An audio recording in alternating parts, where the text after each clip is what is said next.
okay? Spoliation of evidence is when a party fails to preserve evidence. There's a negative inference that the jury can draw from their failure to preserve the evidence. You with me? If you destroy documents, the jury can infer that those documents weren't going to be good for you. If you fail to keep documents, the jury can infer that those documents were not going to be good for you. You've heard the phrase spoliation of evidence, haven't you? I can't recall ever hearing it. It's true in administrative hearings, civil hearings, criminal hearings. I practiced law once 45 years ago, gave it up for Lent 1 year, never went back. All right. Well, let me tell you what you would have found if you had stuck with it. When a party has a duty to preserve evidence or records and they fail to do so, there is a negative inference that is drawn from their failure to preserve the evidence. It's common sense, right? If you destroyed something, the jury has a right to infer that whatever you destroyed would not have been good for you, or else every litigant would destroy whatever evidence was detrimental to them. Agreed? I'm not sure. I think if you destroy the evidence and people could prove it, it wouldn't be a good thing for your defense. Well, no, it's worse than that. The jury can draw, and they're instructed, they can draw a negative inference. All right. And that's true if a taxpayer is being sued by the IRS administratively, civilly, or prosecuted criminally, and they fail to keep documents, the jury can draw a negative inference from the fact that they didn't keep receipts or emails or documents. So if it's true and applies to a taxpayer, it ought to apply to the IRS as well. Agreed? Is this a trial? Is this a jury? Is that what you're... I said administrative, civil, or criminal. If you want to go down that road, I'm happy to go down it with you, Commissioner. In fact, I'm glad you mentioned it.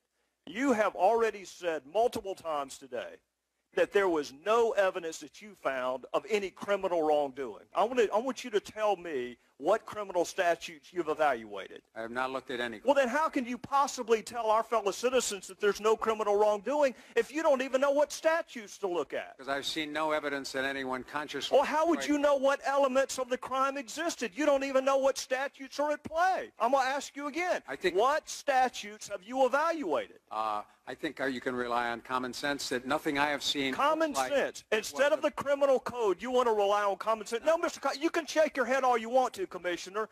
You have said today that there's no evidence of criminal wrongdoing. And I'm asking you what criminal statutes you have reviewed to reach that conclusion. I've reviewed no criminal statute. All right, so you don't have any idea whether there's any criminal conduct or not because you don't know the elements of the offense. I've seen no evidence of wrongdoing.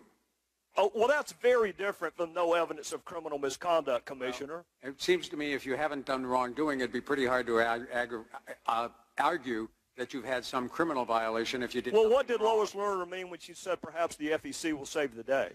I have no idea what did she say? What did she mean when she said we need a project, but we need to be careful that it doesn't appear to be per se political? You don't think that's a potential violation of 18242? I have no idea if it... Because you haven't looked at 18242, and you don't have any idea, Commissioner. You don't have any idea whether there's any criminal wrongdoing or not. With regard to the production of the evidence, the production of Lois Lerner emails, I have seen no evidence of wrongdoing.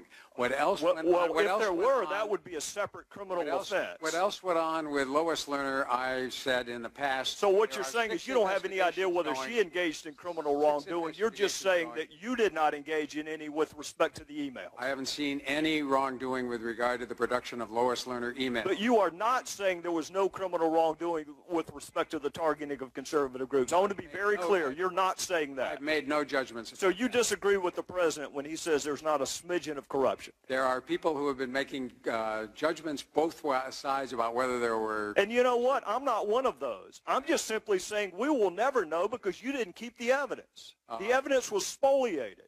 And whether it's negligent, whether it's intentional, whether it's reckless, we still don't have the evidence, Commissioner. Well, you have the evidence that there is no emails from the White House. You have all of the Treasury emails. So the basic premise that this was an argument in a conspiracy driven by the White House does not... No, sir, you're wrong about that. You're wrong about that. That you're repeating a talking point from our colleagues on the other side that we're obsessed with the White House. It was Jay Carney who perpetuated the myth that it was 2 rogue agents in Ohio. It wasn't any of us. Was that accurate? Was that first initial line of defense that this is just 2 rogue agents in Ohio? Was that accurate, Commissioner? Not that I know of. All right, so that wasn't accurate, and that came from the White House. Who said there's not a smidgen of corruption? Who said that, Commissioner? My understanding is that was the president. It was the president. So that's Jay Carney and the president both inserting themselves into the IRS scandal. And you want to blame us for bringing the White House into it? I haven't blamed you at all. You just did, Commissioner. You just did. Well, it's a good argument. All I said was the White House has revealed there were no Lois Lerner emails. Treasury has given you all of their emails. So to the extent that the argument was that Lois Lerner was conspiring and emailing back and forth, thus far I haven't seen any. But you can be engaged in a conspiracy that doesn't include the White House. Gentlemen. Good. Time's up. Right. Thank you, sir.